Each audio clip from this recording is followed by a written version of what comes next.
نحمده ونستعينه ونستغفره ونعوذ بالله من شرور أنفسنا ومن سيئات أعمالنا من يهده الله فلا مضل له ومن يضلله فلا هادي له وأشهد أن لا إله إلا الله وحده لا شريك له وأشهد أن محمدا عبده ورسوله يا أيها الذين آمنوا اتقوا الله حق تقاته ولا تموتن إلا وأنتم مسلمون يا أيها الناس اتقوا ربكم الذي خلقكم من نفس واحدة وخلق منها زوجها وبث منهما رجالا كثيرا ونساء واتقوا الله الذي تساءلون به والأرحام إن الله كان عليكم رقيبا يا أيها الذين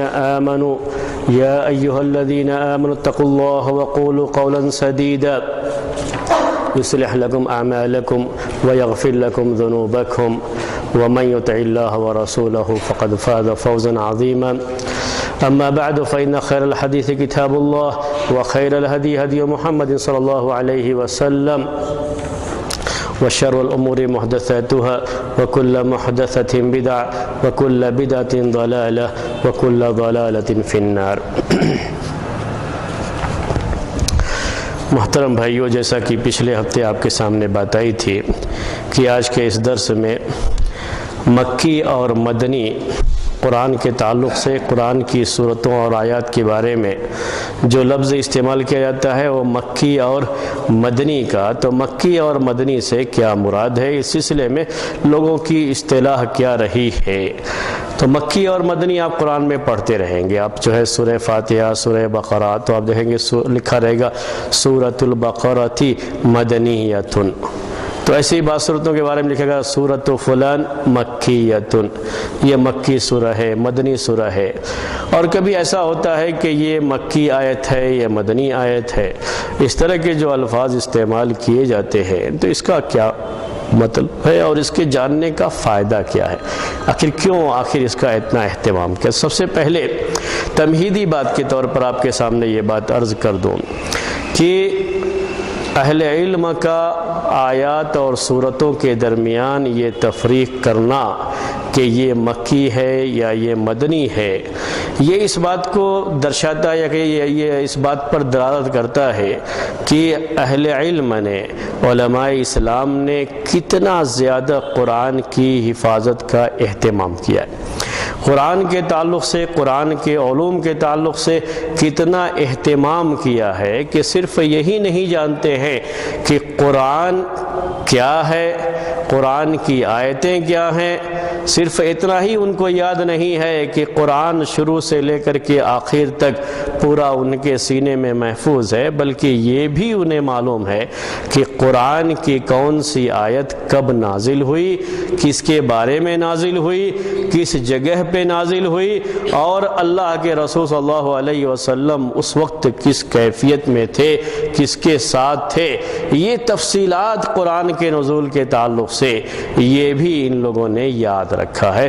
تو صحابہ کے دور سے، اس کے بعد تابعین، اور اس کے بعد اتباع تابعین، اور آج تک یہ علم لوگوں نے اس کو باقی رکھا ہے کہ یہ سورہ مکی ہے، یہ سورہ مدنی ہے. مکی اور مدنی صورتیں، ایسے ہی مکی اور مدنی آیات اس علم کو باقی رکھا ہے، حالانکہ یہ قرآن کا حصہ نہیں ہے. قرآن وہی ہے جو مصحف کی شکل میں اس وقت ہمارے پاس موجود ہے، سورہ جو ہے فاتحہ سے لے کر کے سورہ ناس تک. اور اس میں مکی مدنی اگر نہ بھی لکھا جائے تو اس کے قرآن پہ کوئی فرق نہیں پڑتا ہے، اللہ کے کلام پہ کوئی فرق نہیں پڑتا ہے. لیکن قرآن کی حفاظت کا ایک مظہر یہ بھی ہے کہ صرف قرآن کی آیتیں ہی نہیں یاد رکھی گئی ہیں، وہی نہیں محفوظ رکھی گئی ہیں، بلکہ قرآن کے نزول کی جو کیفیت تھی اور قرآن کہاں کب کون سی آیتیں نازل ہوئیں، اس کیفیت کو بھی لوگوں نے یاد رکھا. اس سلسلے میں عبداللہ ابن مسعود رضی اللہ تعالی عنہ کے بارے میں یہ روایت ہے، صحیح بخاری کی یہ حدیث ہے کہ عبداللہ ابن مسعود رضی اللہ تعالی عنہ کہتے ہیں، مشہور صحابی، قرآن کا علم جن کو بہت اچھا تھا، عبداللہ ابن مسعود رضی اللہ تعالیٰ عنہ ان مشہور صحابہ میں سے ہیں جو قرآن کا اچھا علم رکھتے تھے، قرآن کی تفسیر کو اچھی طرح سے جانتے تھے۔ وہ کہتے ہیں کہ واللہ الذی لا الہ غیرہ ما نزلت سورہ من کتاب اللہ الا وانا اعلم این نزلت، کہتے ہیں اللہ کی قسم جس کے علاوہ کوئی معبود برحق نہیں ہے، ما نزلت سورۃ، کوئی بھی سورہ نازل نہیں ہوئی ہے، من کتاب اللہ، اللہ کی کتاب سے، الا وانا اعلم، مگر یہ کہ میں جانتا ہوں، این نزلت، یہ آیت کہاں نازل ہوئی ہے، ولا نزلت آیت من کتاب اللہ، اور اللہ کی کتاب کی کوئی آیت نازل نہیں ہوئی ہے، الا وانا اعلم فیما نزلت، مگر یہ کہ مجھے معلوم ہے کہ یہ آیت کس کے بارے میں، کس چیز کے بارے میں نازل ہوئی ہے۔ وَلَوْ أَعْلَمُ أَنَّ أَحَدًا عَالَمَ مِنِّي بِكِتَابِ اللَّهِ تَبْلُغُهُ الْإِبِلُ لَرَكِبْتُ إِلَيْهِ، اور کہا اگر مجھے معلوم ہو جاتا کہ کوئی شخص قرآن کے بارے میں مجھ سے زیادہ علم رکھتا ہے تو میں یقیناً سوار ہو کر کے سواری پر، جو سواری مجھے وہاں تک پہنچا سکتی ہے، اس سواری پر سوار ہو کر کے وہاں پہنچتا اور وہاں سے علم حاصل کر لیتا۔ یہ کون کہہ رہے ہیں؟ عبداللہ ابن مسعود رضی اللہ تعالی عنہ۔ صحابہ کرام کا قرآن کی حفاظت کے تعلق سے جو اہتمام تھا، وہ اہتمام ہمیں اس قول کے اندر نظر آتا ہے۔ صحیح بخاری کی یہ روایت ہے کہ عبداللہ ابن مسعود رضی اللہ تعالیٰ عنہ کہتے ہیں کہ قرآن کی جو آیت بھی نازل ہوئی ہے، میں نے عربی میں پڑھ کے آپ کو ترجمہ کیا تھا، لیکن اب میں اس کی شرح آپ کے سامنے کرتا ہوں، ان کے اس کو بیان کی شرح کیا ہے۔ وہ کہتے ہیں قرآن کی جو آیت بھی نازل ہوئی، میں اس کے بارے میں یہ جانتا ہوں کہ یہ آیت کہاں نازل ہوئی ہے اور کس کے بارے میں نازل ہوئی ہے، کس حکم کے بارے میں نازل ہوئی ہے، اور اس کے اندر کیا حکم پایا جاتا ہے، مجھے اس کے بارے میں معلوم ہے۔ یعنی قرآن جس طریقے سے الفاظ کی شکل میں ان لوگوں کے سینوں میں محفوظ رہا، قرآن نازل ہوتا، اللہ کے رسول صلی اللہ علیہ وسلم کے سینے میں محفوظ ہوتا، آپ اپنی زبان سے صحابہ کے درمیان بیان کرتے، وہ لوگ اسے یاد کر لیتے تھے اور بہت سارے صحابہ اسے لکھ بھی لیتے تھے۔ اس کے علاوہ قرآن کے اندر پائے جانے والے معنی، قرآن کی آیت کب نازل ہوئی، اس وقت آپ کہاں تھے، اور کس کے بارے میں یہ آیت نازل ہوئی، اس کے اندر کیا حکم پایا جاتا ہے، یہ ساری باتیں ان صحابہ نے سیکھی ہیں۔ اسی لیے یہ بات کہی جاتی ہے کہ صحابہ جب قرآن کی آیت کے بارے میں کوئی بات کہتے ہیں تو ان کی بات حجت ہوتی ہے، یعنی دلیل کے طور پر اسے پیش کیا جاتا ہے، کیونکہ انہوں نے قرآن کو سیکھنے کے لیے، قرآن کا علم حاصل کرنے کے لیے بڑا اہتمام کیا، تو یہ ہر چیز عبداللہ ابن مسعود رضی اللہ تعالیٰ عنہ کو معلوم تھی، اور کہتے ہیں اگر مجھے یہ معلوم ہو جائے کہ قرآن کے بارے میں مجھ سے زیادہ کوئی جانتا ہے، اور اگر مجھے کوئی یہ بتا دے کہ وہ آدمی بہت دور ہے، بہت دور سفر کر کے جانا پڑے گا، تو انہوں نے کہا کہ مجھے سفر کی پریشانیاں منظور ہوں گی، لیکن مجھے یہ منظور نہیں ہے کہ قرآن کی کوئی بات میرے علم میں نہ رہے، یعنی قرآن کا علم مجھے ہونا چاہیے، چاہے جتنی بھی پریشانی سے مجھے یہ علم حاصل ہو، میں وہ حاصل کر کے رہوں گا۔ یہ شوق تھا، یہ جذبہ تھا۔ تو جہاں ہمیں ان کے اس قول سے یہ بات معلوم ہوتی ہے کہ صحابہ کرام نے قرآن کے جملہ مضامین یا پورے قرآن کی حفاظت، قرآن کو سمجھنے کے بارے میں جو اہتمام کیا ہے، اسی طرح سے قرآن کے اس علم کو بڑھانے کے لیے انہوں نے اپنے طور پر پوری کوشش کی ہے۔ اگر ان کو معلوم ہوا ہے کہ کسی کے پاس علم ہے قرآن کا، تو جاتے تھے اور جا کر کے سیکھتے تھے یہ علم، اور اسی وجہ سے یہ علم ان کے پاس بہت پھیلا۔ یہ عبداللہ ابن مسعود رضی اللہ تعالیٰ عنہ ہے۔ تو یہ بات عبداللہ ابن مسعود رضی اللہ تعالیٰ عنہ کی بڑی اہمیت کی حامل ہے، اس لیے میں نے آپ کے سامنے اسے پیش پیش کر دیا۔ اس کے بعد تو قرآن کے سورتوں کے، قرآن کی آیتوں کے مکی اور مدنی ہونے کے بارے میں بات آپ کے سامنے چل رہی تھی کہ قرآن کی صورتیں مکی اور مدنی ہیں، اور اس کا اہتمام کیا جانا یہ قرآن کے علوم کے بارے میں اہتمام کے تعلق سے یہ بات ہے کہ قرآن کا انہوں نے کتنا اہتمام کیا ہے۔ اب اس کے بعد مکی کسے کہتے ہیں، مدنی کسے کہتے ہیں، پہلے یہ چیز آپ کے سامنے ہم بیان کریں گے۔ اس کے بعد یعنی جب وہ کہتے ہیں کہ یہ مکی ہے، یہ مدنی ہے، تو اس کا کیا مطلب ہوتا ہے، اس کے بعد انشاءاللہ اس کے فوائد کیا ہیں، اور اس سے متعلق کچھ اور چیزیں بھی جو اسی سے تعلق رکھتی ہے وہ۔ لیکن پہلے یہ ضابطے کے طور پر، قاعدے کے طور پر، قانون کے طور پر یہ بات یاد رہے کہ جب مکی یا مدنی کہتے ہیں تو اس سے مراد کیا ہے۔ جیسے ہم نے اصول حدیث میں بہت ساری چیزیں، بہت ساری تعریفات یاد کی تھی، ویسے ہی ہم اس کو قاعدے اور ضابطے کے طور پر پہلے آپ کے سامنے لکھ دیتے ہیں کہ مکی اور مدنی کہتے کسے ہیں۔ اس سلسلے میں مکی اور مدنی کے تعلق سے تین مشہور رائے ہیں، تینوں رائے ہم آپ کے سامنے پیش کر دیتے ہیں، اور جو مشہور رائے ہے اسی پر ہم آگے بڑھیں گے اس پورے علم میں، علوم قرآن میں۔ تین رائے ہیں۔ ایک کا تعلق جو ہے زمانے سے، کہتے ہیں بے اعتبار الزمان۔ عربی میں اس کو لکھ کر کے آپ کو اردو میں ترجمہ کروں گا تاکہ یہ عربی کی عبارتیں بھی آپ لوگوں کے سامنے رہیں، اور جتنا ہو سکے عربی میں ہی سیکھنے کی کوشش کریں تو زیادہ فائدہ ہوتا ہے اس کا۔ سب سے پہلے ہے بے اعتبار الزمان، یعنی زمانے کے لحاظ سے مکی اور مدنی کا جو فرق کیا جاتا ہے وہ کس کے لحاظ سے ہے، یہ زمانے کے لحاظ سے ہے۔ تو زمانے کے لحاظ سے فرق کیسے کریں گے دونوں میں، کہتے ہیں ما نازل قبل الہجرت فہو مدنی فہو مکی،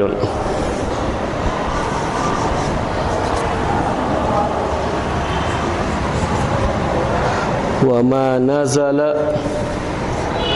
بعد الہجرت فہو مدنی۔ تو مکی اور مدنی جو کہتے ہیں اس میں صرف زمانے کا اعتبار ہے۔ ہجرت سے پہلے جو بھی آیتیں نازل ہوئیں، قرآن کا جو بھی حصہ نازل ہوا، وہ سب کی سب کیا کہلائے گا، مکی کہلائے گا۔ جگہ سے اس کا تعلق نہیں ہے، مکے سے اس کا تعلق نہیں ہے۔ وہ چاہے جس جگہ پہ بھی قرآن کی آیت نازل ہوئی ہو، اللہ کے رسول صلی اللہ علیہ وسلم اگر طائف گئے ہیں وہاں نازل ہوئی ہے، کسی اور جگہ پہ گئے ہیں وہاں نازل ہوئی ہے، کسی بھی جگہ پہ نازل ہوئی ہو، جگہ کا اعتبار نہیں بلکہ کس کا اعتبار ہے، زمانے کا اعتبار ہے۔ زمانے کا مطلب ٹائم کا، پیریڈ کا اعتبار ہے۔ تو ہجرت سے پہلے کا جو پیریڈ گزرا ہے آپ کا، تو چاہے آیت کہیں بھی نازل ہوئی ہو اسی کو مکی کہا جاتا ہے، اور ہجرت کے بعد جو نازل ہوئی ہیں اس کو مدنی کہا جاتا ہے۔ یہاں تک کہ اگر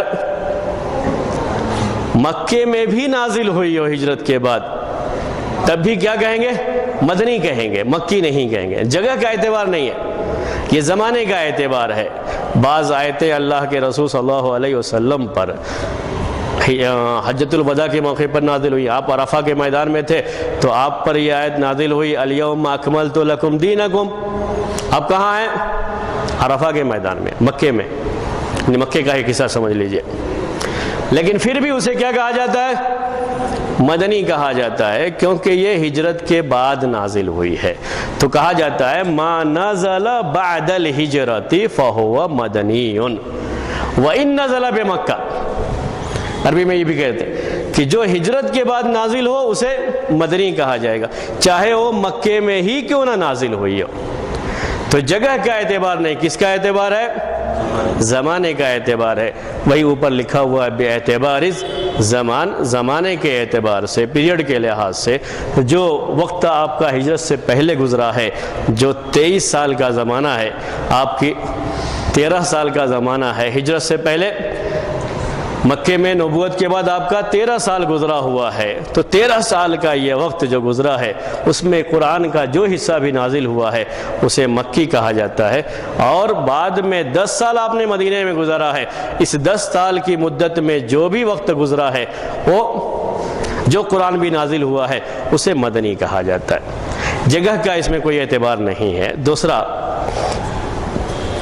بے اعتبار المکان،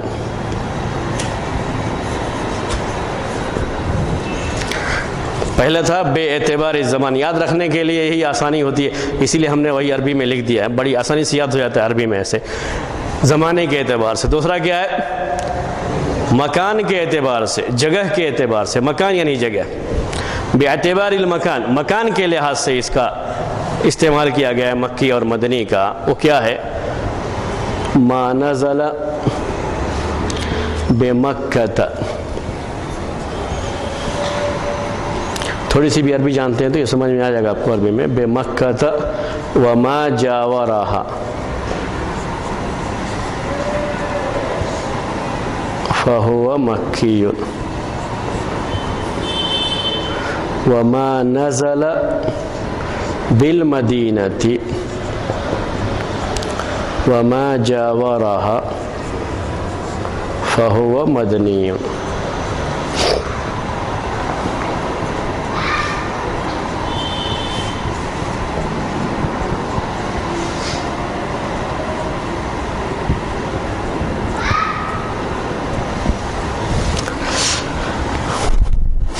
تو اس میں جگہ کا اعتبار ہے، ما نزل بمکۃ وما جاورہا، جو بھی نازل ہوا مکے میں، وما جاورہا یا مکے کے آس پاس، ما جاورہ کا مطلب مکے کے آس پاس، جیسے منی میں ہے، عرفہ ہے، یہ سب میدان جو ہے مکے کے جو آس پاس، جو بھی مکہ یا مکے کے آس پاس نازل ہوا ہے اسی کو مکی کہا جائے گا، اور جو مدینے یا مدینے کے آس پاس نازل ہوا ہے اسے مدنی کہا جائے گا۔ آپ بدر کے میدان میں تھے، آیتیں قرآن کی نازل ہوئی، تو مدینے کی آبادی سے ہٹ کر کے بدر کا میدان تھا، تو مدینہ یا مدینے کے آس پاس کا جو بھی حصہ ہے وہاں قرآن کا جو بھی حصہ نازل ہوا ہے اسے مدنی کہا جائے گا۔ یہ اس میں اعتبار کس کا کیا گیا ہے؟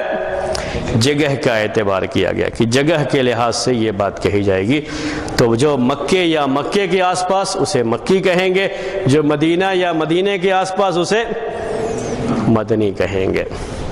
اس میں ایک پریشانی اس قول کے اندر یہ ہوتی ہے، پہلے میں کوئی اسی طرح کی پریشانی نہیں، اس میں یہ پریشانی ہوتی ہے کہ کچھ ایسی جگہیں بھی ہیں جو نہ مکے میں ہیں نہ مدینے میں ہیں، وہاں بھی قرآن نازل ہوا ہے، تو اس ضابطے میں پھر وہ نہیں آئیں گے۔ جیسے آپ تبوک گئے تو تبوک یہ مدینے سے کافی دور ہے، وہاں قرآن نازل ہوا، تو قرآن کے اس حصے کو کیا کہیں گے؟ اب تبوکی کہیں گے یا پھر اس کے لیے الفاظ بہت زیادہ ہو جائیں گے نا، ہر جگہ جہاں قرآن نازل ہوا اس کے لیے استعمال کریں گے تو زیادہ، اور چونکہ ہم قرآن میں جو دیکھتے ہیں وہ صرف مکی اور مدنی ہی ہے، اس کے علاوہ اور کوئی لفظ نہیں ہے، تو اس کا مطلب یہ ہوا کہ جگہ کا انہوں نے اعتبار نہیں کیا ہے۔ جو یہ صحابہ کے دور سے یہ چیز چلی آ رہی ہے، مکی میں کہاں نازل ہوا اس کا پورا یہ، تو یہ چیز جو اعتبار اس کا جو کیا گیا ہے وہ جگہ کے لحاظ سے نہیں کیا گیا ہے، بلکہ پیریڈ کے لحاظ سے، زمانے کا جو ہے لحاظ کیا گیا ہے کہ ہجرت سے پہلے کون سا حصہ نازل ہوا اور ہجرت کے بعد کون سا حصہ نازل ہوا۔ تیسرا قول اس سلسلے میں کہتے ہیں بے اعتبار المخاطب،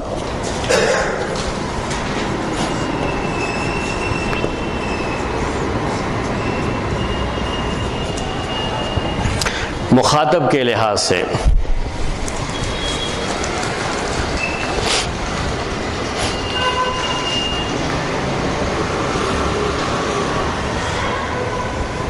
تو کہیں گے اس میں کل آیت فیہا خطاب بی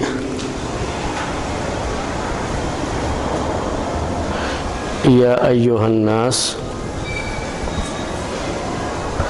فہو مکی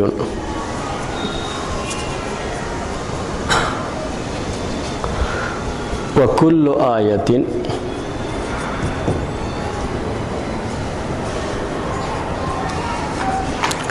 فیہا خطاب بی یا ایہا الذین آمنوا فہو مدنی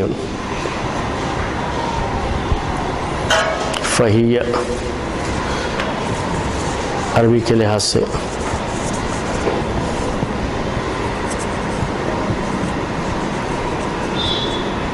فہی مدنیت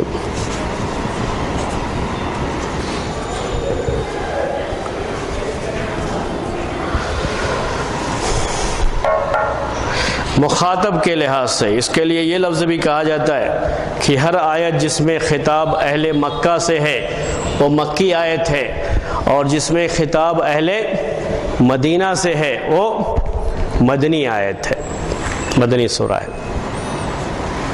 لفظ ایسے ہی بیان کرتے لیکن میں تھوڑا اس کو بدل دیا ہے۔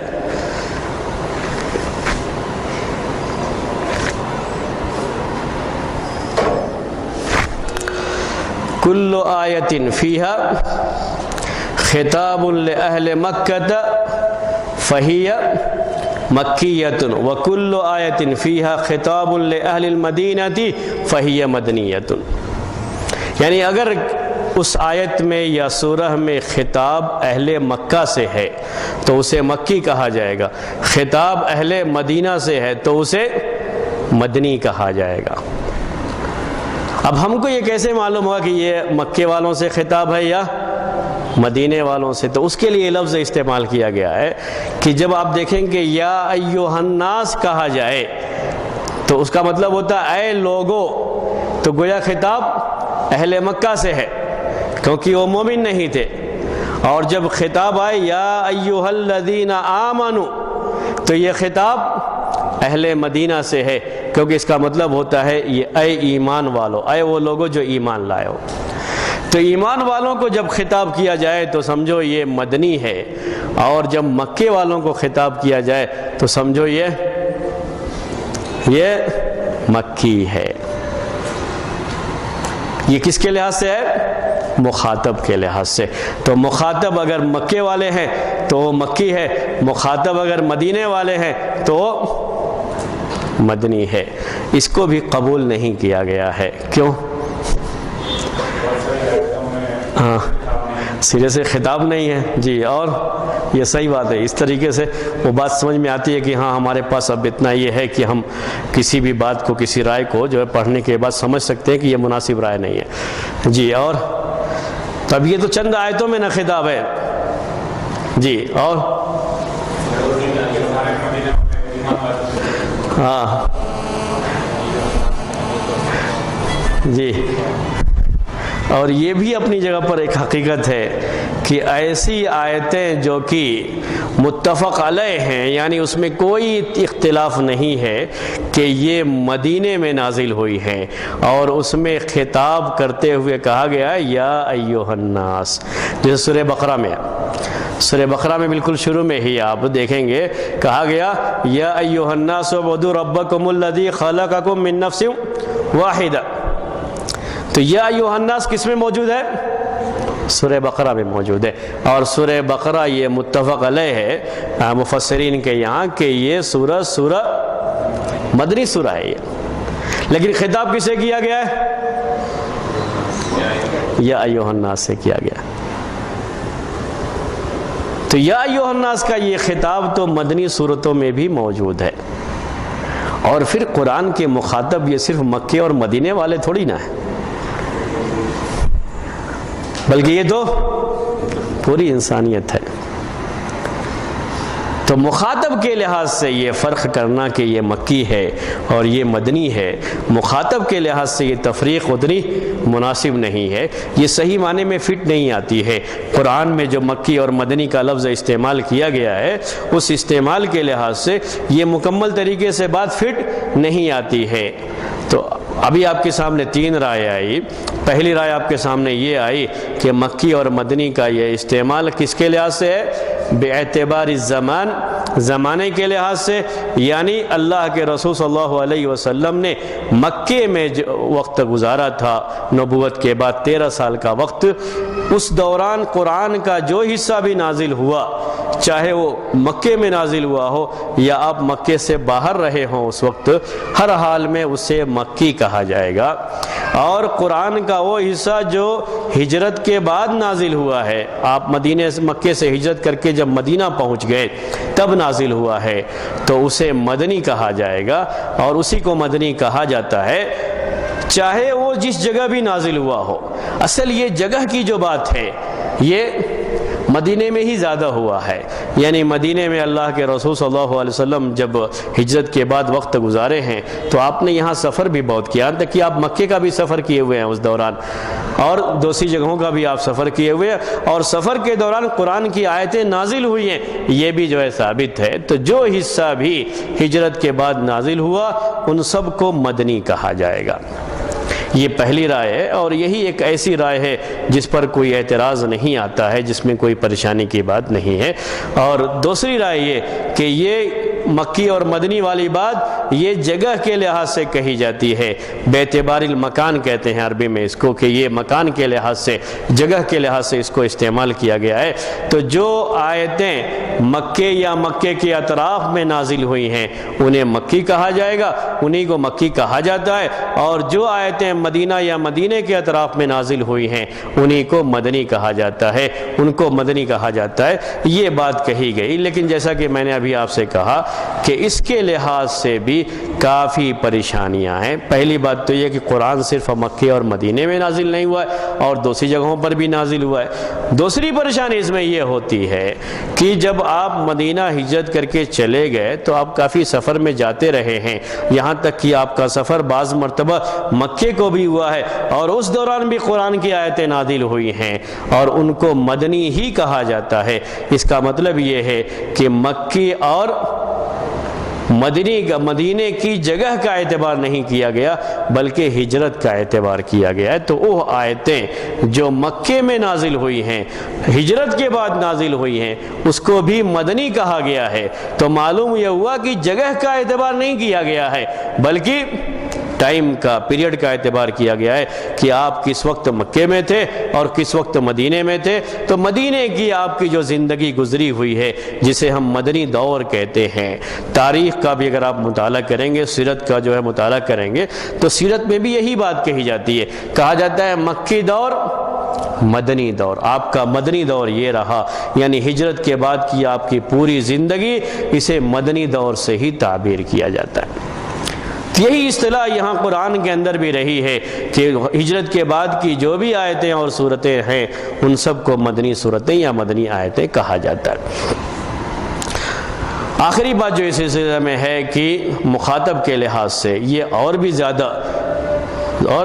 زیادہ غیر مناسب بات ہے، کیونکہ اس کے لحاظ سے آیتوں میں مخاطب کون ہے یہ پتہ لگانا ایک مشکل بات ہے. دوسری بات یہ کہ اگر ہم اس لفظ کے ساتھ کہیں کہ یا ایھا الذین آمنوا جہاں بھی آ جائے تو اس سے مراد یہ مدینہ یعنی جو ہے مدینے کے لوگ ایمان والے، اس لیے اس کو مدنی کہا جائے گا. اور یا ایھا الناس جہاں آ جائے تو مکے کے لوگ مراد ہیں، اسے مکی کہا جائے گا. اس طرح کی بات کہنا یہ بھی ذرا بہرحال مناسب نہیں ہے. اس لیے ان تینوں رائے میں سے کون سی رائے مناسب ہے؟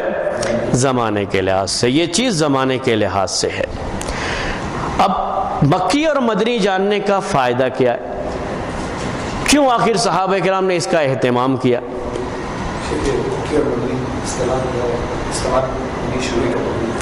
یہ صحابہ کے جو ہے دور سے کہتے ہیں کہ جو ہے اس طرح کی جو ہے وہ کہ یہ مکہ، چونکہ یہ کب نازل ہوئی، کس وقت نازل ہوئی، یہ علم صرف کس کو تھا؟ صحابہ کو تھا. بعد کے لوگوں کو تو یہ پتہ نہیں کہ یہ آیت کب نازل ہوئی، یہ آیت کب نازل ہوئی، بعد کے لوگوں کو پتہ نہیں ہے. البتہ یہ ہے کہ بعد میں کچھ آیتوں کے بارے میں یہ ہے کہ یہ آیت اپنے مضمون کے لحاظ سے دلالت کرتی ہے کہ یہ مکے میں نازل ہوئی یا مدینے میں نازل ہوئی. تو اس میں سے بعض صورتوں اور بعض آیتوں کے بارے میں اختلاف ہوا ہے. اور یہ اجتہادی بات تھی جو بعد میں ہوئی، لیکن جو چیزیں صحابہ کرام سے آئی ہیں کہ یہ فلاں موقع پر ہی نازل ہوئی ہے، فلاں وقت نازل ہوئی، وہ یقینی بات ہے کہ یہ مکے میں نازل ہوئی یا مدینے میں نازل ہوئی، تو وہ متفق علیہ ہے۔ میں ابھی اس کی تفصیل بیان کروں گا آپ لوگوں کے سامنے کہ کچھ صورتیں ہیں جن کے بارے میں اتفاق ہے کہ یہ ہجرت کے بعد نازل ہوئی ہیں، کچھ صورتوں کے بارے میں اختلاف ہے کہ یہ ہجرت کے بعد نازل ہوئی یا ہجرت سے پہلے نازل ہوئی، کچھ کے بارے میں اختلاف ہے، اور زیادہ تر صورتوں کے بارے میں اتفاق ہے کہ یہ مکے میں نازل ہوئی ہیں۔ تو مکے میں نازل ہونے والی صورتوں کو یاد نہیں رکھنا پڑتا ہے، صرف آپ مدینے میں نازل ہونے والی صورتوں کو یاد رکھ لیں گے اور جن میں اختلاف ہے اس کو یاد کر لیں گے، تو بقیہ کہا جاتا ہے وہ سب کیا ہے؟ مکے میں نازل ہوئی ہیں۔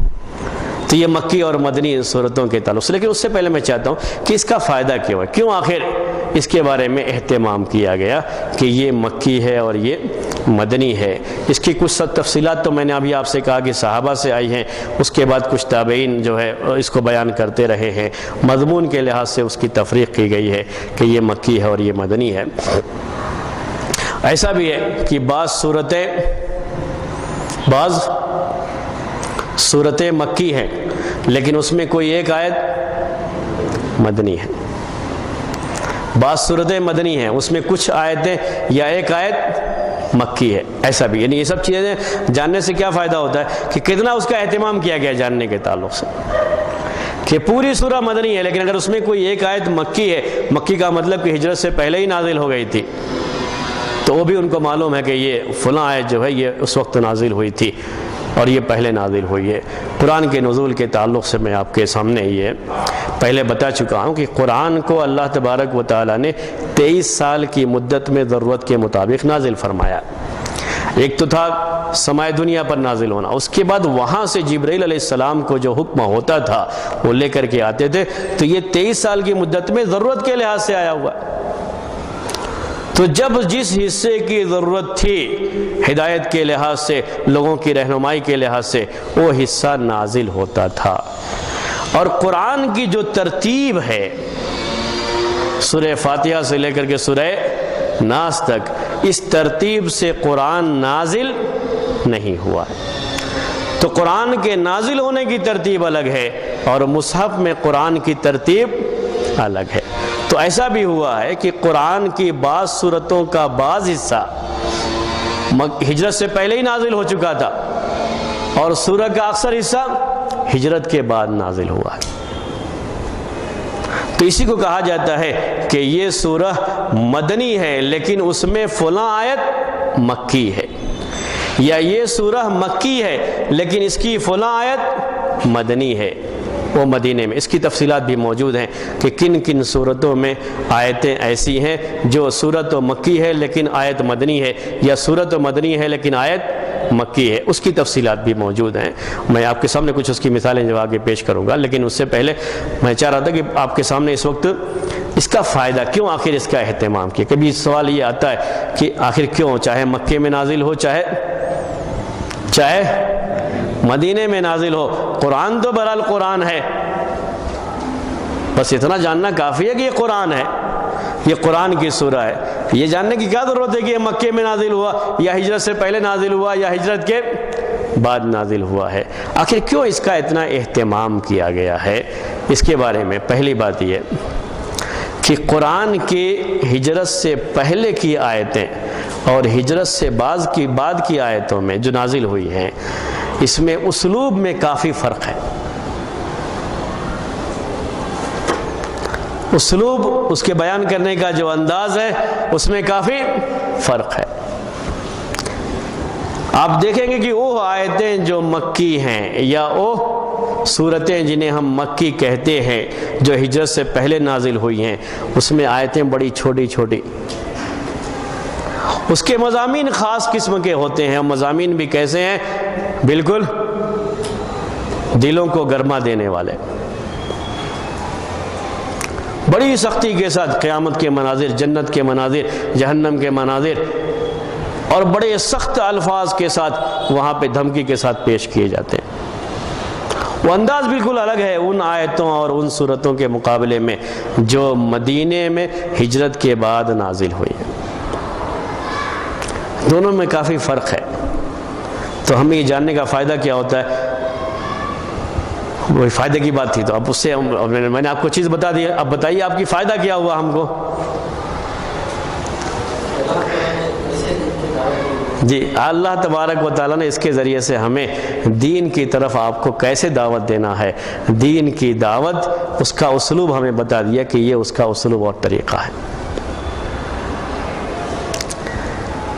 کہ اگر آپ توحید کی طرف دعوت دے رہے ہیں تو آپ کا انداز کیا ہوگا، اگر آپ کسی کو نماز کے لیے بلا رہے ہیں تو آپ کا انداز کیا ہوگا۔ دونوں میں فرق ہے۔ مکے میں دعوت دی گئی کس کے بارے میں؟ توحید کی دعوت دی گئی تھی ان کو، اسلام میں آنے کی دعوت دی گئی تھی، اسلام کے احکام پر عمل کرنے کی دعوت نہیں دی گئی تھی، چونکہ احکام اکثر نازل نہیں ہوئے تھے مکے میں۔ توحید، عقائد اور اللہ پر ایمان، یوم آخرت پر ایمان اور ایمان کے تعلق سے جو ان کے اندر پہلے سے چیزیں موجود تھیں، بہت ساری چیزیں ان کے اندر موجود بھی تھیں، وہ جانتے تھے، لیکن ان کے یہاں کچھ غلط فہمیاں تھیں، غلط طریقے سے ان کے یہاں چیز پائی جاتی تھی، اس کی اصلاح کے لیے انداز اسی لحاظ سے اپنایا گیا۔ آپ دیکھیں گے بڑی چھوٹی چھوٹی آیتیں ہیں کیا؟ چھوٹی چھوٹی آیتیں ہیں کیا؟ بولیے۔ ہاں، کبھی صرف ہے الحاقۃ ملحاقہ، اذا الشمس کوورت، اذا النجوم انکدرت، بالکل چھوٹی چھوٹی آیتیں آپ کو ملیں گی، اور اس کا انداز بھی بالکل گرمانے والا انداز ہے، سامنے والے کے دل پر اثر کرے ہو، اس کے کان سے ٹکرائے تو اس کو محسوس ہو کہ ہاں کوئی ایسی چیز کہی جا رہی ہے جس کے لیے ہم سب کو ہوشیار ہونا چاہیے۔ وہ انداز بیان کرنے کا ایسی الحاقۃ ملحاقہ، عربی میں یہی انداز ہے بیان کرنے کا۔ القاریۃ ملقارع وما ادراک ملقارع، عربی میں یہ انداز بیان کرنے کا ایسا ہے کہ یہ سامنے والے کو جھنجھوڑ دے گا کہ کوئی اہم چیز، کوئی ایسی چیز کہی جا رہی ہے جس کے لیے ہم سب کو فوری طور پہ تیار ہونا چاہیے۔ تو بالکل مکی آیتوں کا انداز الگ ہے اور مدنی آیتوں کا انداز الگ ہے۔ مدنی آیتیں جب آتی ہیں تو آیتیں لمبی لمبی آتی ہیں، کیونکہ اس میں احکام بیان کیے گئے ہیں، اس میں خطاب ایمان والوں سے ہے، اس میں اصلاح کا پہلو ہے، اس میں ان کو دین کے تعلق سے، دین کے احکام کے تعلق سے رہنمائی کی گئی ہے کہ آپ کو یہ کرنا ہے، آپ کو ایسے کرنا ہے۔ کہیں کہیں انداز اس میں بھی سخت آتا ہے جب نافرمانوں کی بات کہی جاتی ہے کہ اللہ کے حکم سے جو اللہ کے حکم کی جو خلاف ورزی کرے گا، جو نافرمانی کرے گا، اس کے تعلق سے جب بات آتی ہے تو ذرا وہاں بھی انداز بڑا سخت ہو جاتا ہے، لیکن پھر بھی مکے والا وہ انداز نہیں ہوتا۔ دونوں میں کافی فرق ہے۔ چھوٹی چھوٹی آیتیں مدنی آیتیں نہیں ہیں، کہیں کہیں ہی آپ کو ملے گا کہ کوئی چھوٹی سی آیت، عام طریقے سے آیتیں بڑی آیتیں ہیں، اور خاص طریقے سے سورہ بقرہ میں ایک بڑی ہی لمبی آیت ہے۔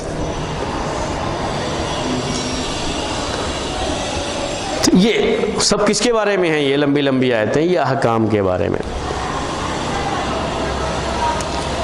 جب احکام بیان کیا تو ایسے بیان کیا تھا اذا قمتم الى الصلاة فاغسلوا وجوهكم وأيديكم الى المرافق وامسحوا برؤوسكم وارجلكم، یہ انداز ہوتا ہے کہ جب تم نماز کے لیے کھڑے ہو تو چہرہ دھو لو، اپنے ہاتھ کو کہونی تک دھو لو، سر کا مسح کر لو، پیر کو دھو لو، یہ بیان کرنے کا انداز۔ اس میں خطیب کی شعلہ بیانی نہیں ہوتی ہے، کیونکہ اس میں سکھانا کیا ہوتا ہے؟ دین کے احکام سکھانا ہے۔ اس میں وہ مقصد نہیں ہوتا ہے کہ آپ جو کر رہے ہیں غلط کر رہے ہیں، اس میں پہلے سے کچھ کرنے کی بات نہیں ہے، بلکہ ایک نیا آرڈر آتا ہے، نیا حکم آتا ہے، وہ پہلے سے نہیں جانتے، ان کو سکھانا ہوتا ہے کہ آپ کو یہ کام ایسے ایسے کرنا ہے۔ اس میں شعلہ بیانی نہیں ہوتی ہے کبھی بھی، تو بیان بالکل وہی اسی انداز کا ہے مدنی آیتوں کا، جس میں احکام بیان کیے گئے بالکل یہی انداز ہوتا ہے۔ تو اللہ تبارک و تعالیٰ نے مکے میں یعنی ہجرت سے پہلے جو آیتیں نازل فرمائیں اس کا انداز الگ، اور جو ہجرت کے بعد کی ہے اس کا انداز الگ۔ اس کے ذریعے سے ہمیں ایک تعلیم دی گئی ہے کہ ہمارا اپنا بھی انداز دعوت کے میدان میں اسی طرح سے ہونا چاہیے۔ جی، تو مکی اور مدنی جانے کا ایک فائدہ یہ ہے۔ اور بولیے۔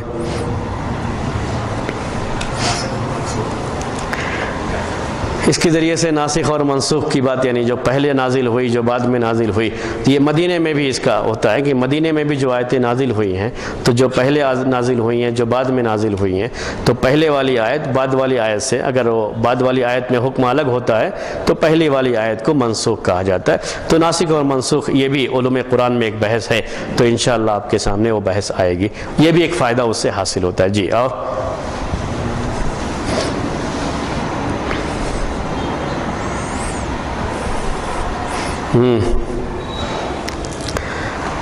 اس کے ذریعے سے ہمیں ایک اہم فائدہ یہ حاصل ہوتا ہے کہ کسی چیز میں تدریج، تربیت کے باب میں، تربیت میں ایک اہم چیز ہے کیا؟ تدریج، یعنی اسٹیپ بائی اسٹیپ کوئی چیز کرنا۔ اللہ تبارک و تعالیٰ کی طرف سے جب سارا قوم کی تربیت جو کی گئی ہے، جو انداز اپنایا گیا ہے، اس انداز کو تربیت میں اپنانے کی ضرورت ہے کہ اللہ تبارک و تعالیٰ نے اسے اسٹیپ بائی اسٹیپ رکھا ہے، تدریج بتدریج یہ کام ہوا ہے۔ اور اس کا فائدہ ہمیں ہوتا ہے مکی اور مدنی کے جاننے کے تعلق سے کہ کس طریقے سے یہ چیز بتدریج ہوئی ہے، کیسے لوگ پہلے دین کی طرف آئے، جب دین پر جم گئے تو کیسے بتدریج ان کو احکام تھوڑے تھوڑے کر کے ان کو دیے گئے ہیں، اور شروع میں یہ احکام کی آیتیں نازل نہیں کی گئی جب وہ مکے میں تھے۔ تو یہ تدریج کا جو انداز اپنایا گیا ہے قرآن کے نازل کرنے کے تعلق سے، تو یہ تربیت کے باب میں ہمارے لیے بہت مفید ہے، ہمیں اس کو جاننا چاہیے۔ مکی اور مدنی کے تعلق سے ابھی باتیں ہیں انشاءاللہ، اور باتیں آپ کے سامنے آئندہ درس میں آئندہ ہفتے آپ کے سامنے آئیں گی۔ اب ہم دوسرا جو ہے